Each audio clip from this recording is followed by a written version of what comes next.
से आसंती आमे जेते तपस्या कले भी तांको पाखरे पहुंचीबार सामर्थ्य आमर नाही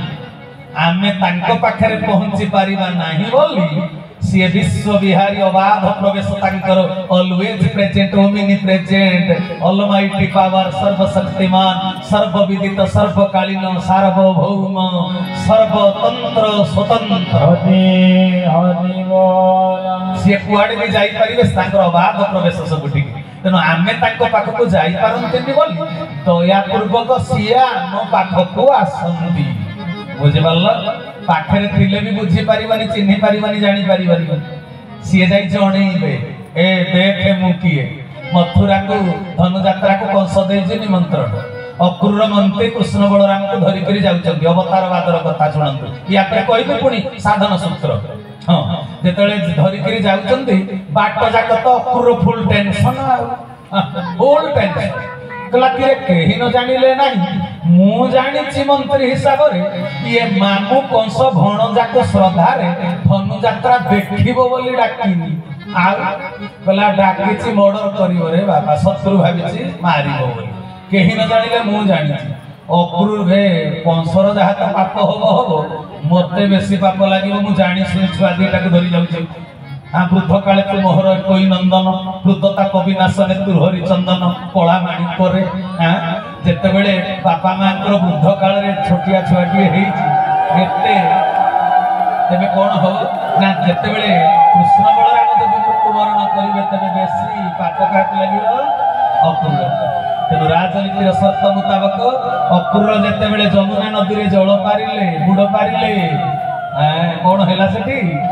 चिंतामणि चिंता हरण करिवार व्यवस्था करि देले पानी भितरे जते बेले आखी खोली देले रथ ऊपर कृष्ण थिले पानी भितरे कृष्ण को देखिले अक्रूर जते पानी भितरे कृष्ण को देखि आश्चर्य गेले कहले तो रथ ऊपर बसिले पानी भितर कुआडे आसिले पुणी थरे परीक्षा करिया पय ऊपर को जते मुहटा उठाई देले देखिले रथ ऊपर कृष्ण पुणी हसुछन रे बाबा पानी भितरे कृष्ण पुणी रथ ऊपर कृष्ण पुणी थरे परीक्षा पय जते जोड़रे पानी भितरे पसी गले आखि खोली देला बेला कोन देखिले अनेक पुणी भगवान कृष्ण जहा को 10 दिग पाळो इंद्रादि देवगण समस्त आलोक चामर करूछन्ती पुणी मुंडटा ऊपर को टेकी पानी ऊपर को चाहि देले कले कृष्ण हसुछन्ती आहा पुणी थरे जते परीक्षा करिया पय जमुना भितरे पानी रे बुड़ दबा पय इच्छा कले मंत्री अक्रूर एते के बेले भगवान कृष्ण कहिले कियो ककेई एते बुझैला करे भी आपण किछि धरि पारु नहंती एते के बेले अक्रूर क्लियर होई गले जल स्थल वन गिरि आकाश भूमा नीला समुद्र दे जगत आहे दयामय विश्व बिहारी हे नाम दयामय बोल सच्चिदानंद चरमनाथ की जल स्थल वन गिरि आकाश नई नाल पहाड़ पर्वत कीट पतंग तरुतृण सरीसृप यक्ष नाग किन्नर भूत प्रेत पिशाच जोगिनी कांतानी डाकिनी गंधर्व विद्याधर चारण मानव दानव ज्ञान विज्ञान तथ्य तत्व सबुरी भितरे जो एक परमात्मा विद्यमान ये होचंती सी ए अक्रूर क्लियर रही गले तबे प्रभु निजे जणैबा को इच्छा करिवा अक्रूर जानिबा कोन कहउचंती आज्ञा तबे सजन वृंद मो जीवधान ठाकुर को एमिति कहीं नचिनिले भी सेथिरे किछि जाय आसे नाही आमे तांकर साधन सूत्र को जते बेले बुझी जीवा सेते बेले जानिबा ये प्रकृत रे कोळी जुग रे परमात्मा निजे होचंती स्वयं जगतर गुरु हरि हरि बोल तबे ठाकुरे मोर दीक्षा दिने देइचंती धारा तेबे भाई बहन माने आपन को कथा पचारि आपनकर जमी बाडी जो लोकर जहा थिबो सरकार का संविधान रे गोटे अछि खंजणा हां कि नहीं ओडिसा सरकार रो स्टैंप बाजिछि आपन को कोतरे पट्टा रे तेनु आपन वर्ष को थरे निश्चय खंजणा दउथबे आरआई ऑफिस रे जाई हैं तेबे आपनकर जमी पई खंजणा दियंती जहा सरकार को विधि व्यवस्था भीतर केते गुंठ पाई केते एकर पाई केते टंका से जहा फिक्स करजंती किंतु आम शरीर होउची गोटिए खेत बुझी परजनी ना कथा आम शरीर खेत जमी या को आमे चाष करी एतरे नाम चाष करी फल भोग करू जे एई शरीर को पृथ्वी रे जो कर्म क्षेत्र को जाई कर्म करिया कथा करू जे हो कि नहीं एमसीएल ड्यूटी किए करू छी नित्या भाई तम शरीर नहीं कि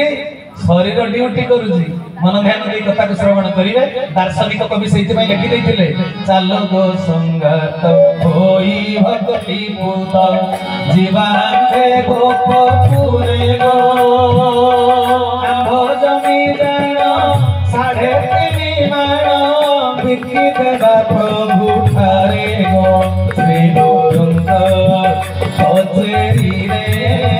श्री गुरुंग कचेरी रे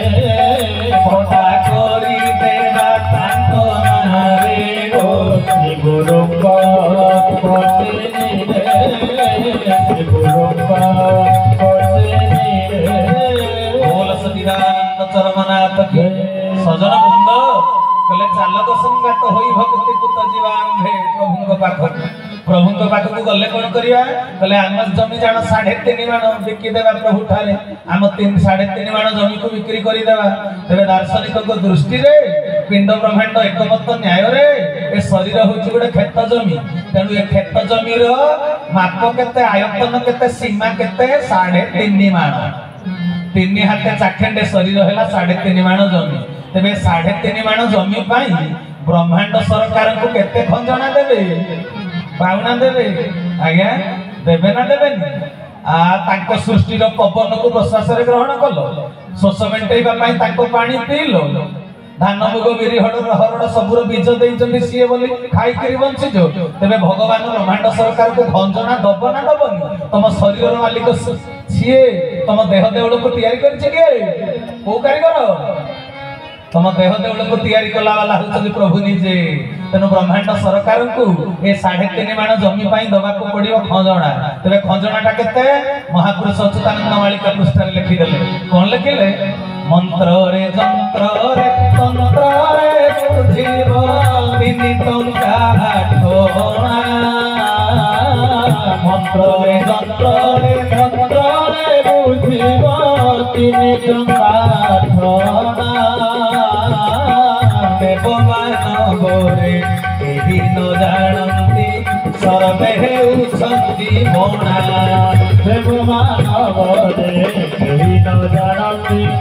सर्वे हेउछंती भोणा कले गुरु को दब केते दक्षिणा 3 टंका 8 आना 3 हाथे चाखेंडे शरीर पई हाथ को टंके हाथ को टंके हाथ को टंके आउ अधा चाखेंडे को 8 आना 3 टंका 8 आना दब गुरु को 3 हाथे चाखेंडे पई खंजणा बुझी परछना कथा पाउना दब गुरुंकर दक्षिणा दब जे ये केमिति दब एमिति सेमिति हाथ रे बढ़ाई देले हो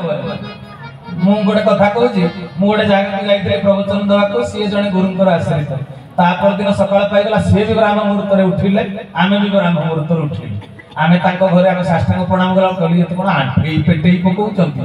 ये कि सब प्रणाम से देखि कि आश्चर्य हेले आम प्रणाम देखि तापर कोन होला से गोटे टोबा रे पैसाटा पुरी देले मु कहले एटा कोन कहले आज्ञा कहले एटा गुरु को पर दिया गला प्रतिदिन रो व्यवस्था जोटा अछि मु कहले गुरु को एमिति केमिति देबे जे कहले हम एमिति हम रखि देलु तो मु कहले गुरु को एमिति देले हबनी कहले काई के हबनी मु कहले गुरु आपन को उद्धार मार्ग बतैचंती जपिबा पई मंत्र दैचंती गुरु को सहित संपर्क केवल मंत्र द्वारा तेनु आपन को गुरु जदि दैचंती मंत्र आपन गुरु को जहा देबे सेही मंत्र रे देबे तेनु अच्युतानंद महापुरुष लिखि देले कलिजुग रे जे प्रकृत गुरु से जो 3 टंका 8 आना शिष्य पाखरु बुझी नेबे से मंत्र रे जंत्र रे तंत्र रे नेबे हरि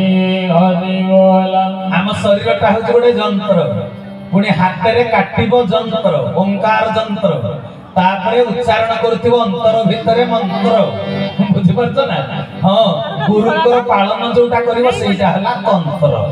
जानछ कि नहीं तंत्र माने शासन गुरुकर अनुशासन भितरे थाई केरी तुमे गुरु को दबो दक्षिण तेणु साधारण भाव रे दक्षिणा देई हबो तेबे जो मंत्र जंत्र तंत्र रो व्यवस्था जिए करिथिबे सिए परम पुरुष नारायण जगत गुरु हरि हरि बोला तेबे साधु मंडली केते नेबे गुरु गुरु नेबे 3 टंका 8 आना केबे नेबे आपण तो जेकोसी दिन चाहिए आपण को जमी पाई आरआई ऑफिस के जाई करी खंजणा दे पाउत काटी परिबे जेकोसी दिन किंतु गुरु व्यवस्था कले तांको शासन तंत्र भितरे को दिन शिष्य ठारू गुरु ग्रहण करिवे दक्षिणा बुझी परछन ना एक कथा को महापुरुष अच्युतानंद लिखि दैछन्ते गुरु भक्ति गीता रे पाखक डाकिले प्रिय शिष्य रामदास कहले राम रे कली जुग रे अनेक गुरु संप्रदाय गढ़ी उठिबो अनेक गुरु धरा पृष्ठ को आसीथिबे जगत को ज्ञान र वार्ता दबा पाई अनेक शिष्य प्रशिष्य ग्रहण करिथिबे किंतु धन रे जो इष्टं को गुरु को जो अर्घ्य प्रदान करिवो सेटा गोटे निर्दिष्ट तिथि र व्यवस्था जे करिथिबे तांको जानिबु सिए ब्रह्मांड कर्ता तबे तिथि कोन कोन गुरु भक्ति गीता रे महापुरुष अच्युतानंद लिखि देले कहले ती एकादशी संक्रांति अमास्या पूर्णिमा को तिथि हेमंत साठी जे दिन करिब श्री गुरु दर्शन गुरु सत्य सनातन चैतन्य दाता परम ब्रह्म चैतन्य दाता परम ब्रह्म चैतन्य दाता परम ब्रह्म बोलो सच्चिदानंद चरमनाथ सजन वृंद बोले शुक्ल एकादशी कृष्ण एकादशी मासंत पूर्णिमा संक्रांति अमावास्या एई तिथि गुड़िक जे गुरु तांको शिष्य मानक पई प्रणयन करिथिबे अर्घ्य निवेदन रो प्रकृष्ट दिवस सेई गुरु को जानिबु से परम पुरुष नारायण हरि हरि बोल तेरे साधु मंडली तेबे ये व्यवस्था कहिला अर्घ्य निवेदन रो अर्घ्य तिथि बुझी परछन्ती ना अर्घ्य निवेदन रो केते हला परिमाण तेबे गुरु जो साधन सूत्र देइचंती कली जुगर मनुष्य पाए जीव उद्धार मार्ग जो प्रदर्शन करिचंती सेटा भी स्वतंत्र एक बार स्वतंत्र तेबे मन ध्यान दे कथा को श्रवण करिवे आमे गुरु दीक्षा ग्रहण करंती काई कि निजर चरित्र गठन करिबा पाए आम आत्मदर्शी साजिबा पाए तत्व दर्शन करिबा पाए सत असत भितर प्रभेद को जानिबा पाए धर्म अधर्म पार्थक्य बुझिबा पाए तेणु सजन वृंद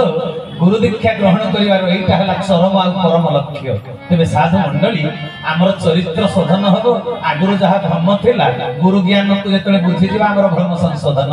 हेइ जिवो किंतु कहिबार तात्पर्य गुरु प्रत्येकटी शिष्य को दियंती उद्धार मार्ग मानव जीवन दुर्लभ जन्म सफल हबो केमिति आत्मा धरा पृष्ठ को आसीछि मानव देह रे ए देह को संबल करी से जो साधना करिवो से साधना द्वारा आत्मा चरम लक्ष्य स्थल रे पहुंची जाई पारि हरि हरि बोला तबे गुरु दियंती कोन ना साधन सूत्र तेबे कली जुग रे ठाकुर मोर कोन देइचंती आगुरु आपण माने कोन सब बुझी थिले जानि थिले सजन वृंद अष्टांग योग साधन रो विधि प्रणयन करिचंती पतंजलि ऋषि तांकर योग दर्शन रे देखिबे आ धर्म गुरु माने धरा पृष्ठ को जते बेले आसंती सेही अष्टांग योग सिद्धि करी से जो स्तर रे पहुंचीचंती जो अमृतर स्वाद चाखीचंती गुरु भूमिका रे अवतीर्ण हेई सेही अष्टांग योग रो साधन सूत्र को निज शिष्य मान को बतेई दियंती किंतु कहिबार तात्पर्य कली जुग रे अष्टांग योग साधन हेई पारिबो नाही जलवायु परिवर्तन मानसिकतार परिवर्तन शारीरिक अवस्था आउ जेते बेले जुग बा समय अनेक काल अतिक्रांत करी वर्तमान पहुंची वर्तमान विधि व्यवस्था पनि परिवर्तित बुझियला ना कथाटा मन ध्यान दे कथा को श्रवण करिवे सजन वृंद तेबे वर्तमान परिप्रेक्षी रे साधन सूत्र कोन मो जीवधन ठाकुर श्री श्री श्री चरमनाथ तांको चरम पुस्तक रे कहिले धन रे घरे घरे पुरे पुरे मो मर्त्यागमन रो वार्ता दबु आउ कोन कहिबु आउ कोन सिखैबु कहले जुग धर्म आध्यात्मवाद रो प्रचार प्रसार करिबु आउ जुगांत कालीन साधन सूत्र बतई हरि बोला जुगांत कालीन साधन सूत्र तेबे जुगांत कालीन साधन सूत्र ना जुगर अंत काल रे जो परिवेश परिस्थिति उपजिथिबो मनुष्यर स्थिति मानसिक स्थिति जोठी थिबो वर्तमान कलिजुग मनुष्यर मनटा बहिर्मुखी तेबे बहिर्मुखी मन को अंतर्मुखी करिवार साधन सूत्र आउ गोटे स्वतंत्र साधन सूत्र तेणु सजन वृंद मन ध्यान दे कथा को श्रवण करिवे ये कलिजुगर साधन सूत्र संपूर्ण अलग अलगा जुगरे जम नियम आसन प्राणायाम प्रत्याहार धारणा ध्यान समाधि अष्टांग योग साधना करथिले पुणी गोटे गोटे साधना रे सिद्धि अर्जन करिया पई 100 वर्ष आयुष दरकार पड़ुथिला जम गोटे गोटे दिव्य गुण पांचटा जम को अतिक्रम करि गले पांचटा दिव्य गुणर अधिकारी हे परिबे सत्य अहिंसा अस्थेय अपरिग्रह ब्रह्मचर्य ये पांचटा को आयत्त करि परिबो तमे जम साधना रे जति सिद्धि अर्जन करि परिबे तेबे जो सत्यर पराकाष्ठा अहिंसा अहिंसा परम धर्म ताको बुझिबा जीव प्रति दया भाव जीव प्रति दया आसिले जाई अहिंसा परम धर्म तुम भितरे संगठित होई पारि हृदय रे तबे साधु मंडली कहिबार तात्पर्य ए जम को अतिक्रम करिया पई साधना रे सिद्धि अर्जन करिया पई 100 वर्ष आयुष दरकार पुनी नियम मनीष बंचिबार नियम पुणी 5 भाग रे व्यक्त तप स्वाध्याय शौच संतोष ईश्वर प्रणिधान ताको अतिक्रम करिया पई 100 वर्ष आयुष दरकार प्राणायाम सूत्र को बुझिया पई 100 वर्ष आयुष दरकार अच्छा 8टा जदी अंग अष्टांग योगर 8टा अंग को गोटे अंग को जदी 100 वर्ष लागे 8टा अंग को केते वर्ष लागियो 800 वर्ष कली जुगर मनुष्यर आयुष केते की चरक संहितार प्रथम अध्याय पढ़ी दबो सेठी जुगर आयुष निर्धारण करिसंती महापुरुष चरक ऋषि बुझी परतो कि ना आ परम शास्त्र भागवत रे जगन्नाथ दास कोन कहिला